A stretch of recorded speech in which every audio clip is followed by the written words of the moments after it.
You might be beating yourself up because you're retiring and all of your money is in pre-tax, and all you're hearing right now from people is you got to put it all in a Roth IRA.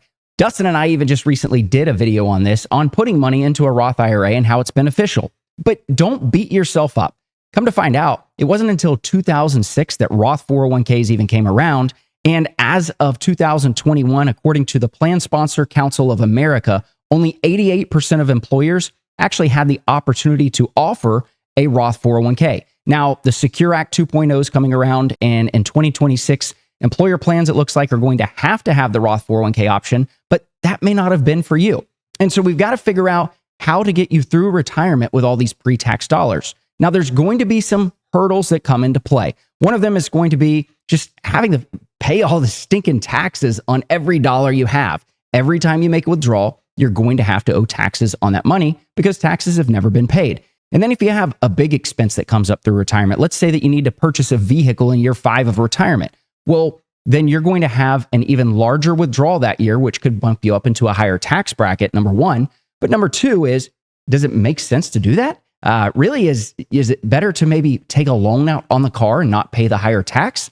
That's something that I would say talk to a financial planner, but you want to figure out what's going on there. And then another one that's going to come into play is potential IRMAA tax. So what I'm meaning by that is, if you haven't looked at this, what ends up happening is when you start taking Medicare, if your income is bumping up into another bracket, sometimes it's going to cost you even more. You have your general Medicare expenses, but just looking at this chart here, you can see, for a single filer in 2024, if you make between $103,000 and $129,000, well, you're going to have an adjusted Part B of $69.90 more and $12.90 more for Part D. And then this continues to go up, and it will differ depending on if you are married filing jointly or if you are a single filer. But that's something that you're going to have to watch out for. And so how do we overcome all of this, and what do we do? Well, it's all along the lines of planning. So let's take a look at Nest Egg. Let's really look at just a financial plan for somebody with $1 million, all pre-tax. This is retired Roger. He's going to be living on $4,000 a month. He needs to get by. Now, retired Roger, $4,000 a month. Some people are going to say that that's really low. Some will say that's high. But this is just this scenario, and I'll actually break down another scenario if he's spending a little bit more and show you something really cool that I found with that. And so in this scenario, retired Roger, he's going to be investing for growth. So as far as his allocation goes, it's going to be 70-30. That's going to be the breakdown there that we're looking at. He's got $1 million all pre-tax dollars in a 401k. And what does this look like? Well, first of all, he's going to have a nice Social Security coming in as well. And with that, he's going to have 100% probability of success. Well, that's great on the planning side, but what happens on the taxes side for retired Roger? Well, if we're looking at the chart here, what's going to end up happening is he retires and then he takes full Social Security at full retirement age. His tax rate's going to go down, but at 75, required minimum distributions start. And whether he wants to start taking money out or not, that's where he's going to get himself into trouble. Now, there's the potential for an IRMAA tax and different things there, and just paying a lot more in taxes. So people sometimes will say, well, conversions to a Roth IRA. And I just did a video on talking about Roth conversions and how it was going to save somebody a significant amount of money. But let's look in this scenario for Roger. And just to show you, it will save him a couple bucks if he goes to the 10% bracket. And if he goes to the 12 to 15% bracket, he's actually $865 less. And the higher we go in brackets, it's actually going to cost him money and not help him to do those conversions. So that's out of the equation. It's not worth doing the conversions. But we'll go back here and let's talk about retired Roger for a minute. Let's say, hey, well, guess what?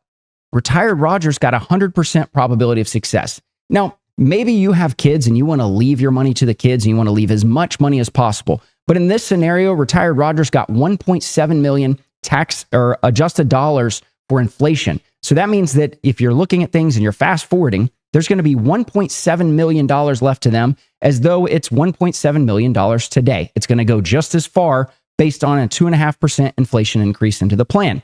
And so he's got more than enough money to retire. What happens if retired Roger spends a little bit more? Well, if he spends just $5,000 a month in retirement instead of $4,000, sure, he's still got an 88% probability of success and almost $1 million. Now it cuts him down big time over here. But if he has no goal with this money at the end of life in the plan, it's just, hey, I just want to live now. Maybe there's the idea of actually spending more. And so if we go over here to the tax strategy and we're looking at the same plan, let's change this up to the proposed side. And if you check this out, he's now in the 25% bracket here. He drops down here, but then he stays in 25. He never bumps the 28% bracket. And what actually is interesting on this whole scenario is if you check this out, there's a breakdown here of the tax details. I can actually download a spreadsheet. So I did the math for you just to give you an idea of what this could look like.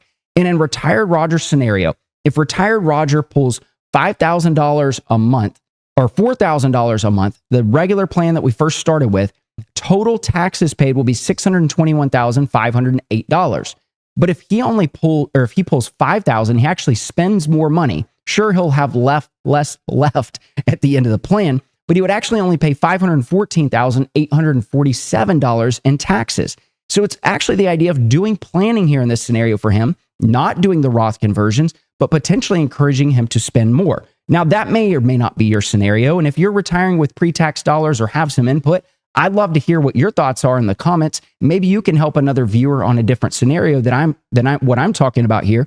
But this is something great to get your wheels spinning to show you that conversions don't always work in every scenario, and potentially it may actually help you to even spend a little bit more in retirement.